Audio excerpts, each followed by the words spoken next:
শবে বরাত নিয়ে আমাদের মধ্যে ভুল ধারণা আছে, এমনকি 12 রাকাত নামাজ পড়ার নিয়ম আছে, এমন সঠিক কিনা? আমি একটু আগে বলেছি, শবে বরাতের নির্দিষ্ট কোনো নামাজ, নির্দিষ্ট কোনো রাকাত সংখ্যা, নির্দিষ্ট কোনো আপনার পদ্ধতি, এগুলো কোনোটা কোনো হাদিস দ্বারা প্রমাণিত না। শরীয়ত আপনাকে নির্দিষ্ট কোনো ফরম্যাট ঠিক করে দেয় না যে এই ফরম্যাটে আপনাকে করতে হবে।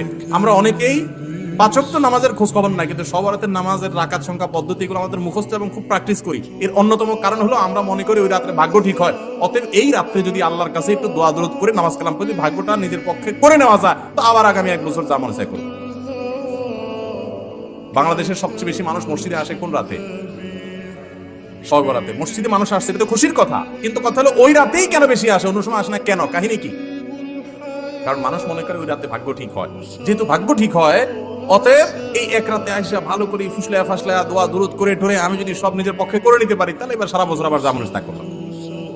একজন এলাকার এখানে চেয়ারম্যান সাহেব আছেন, এলাকার যারা জনপ্রতিনিধি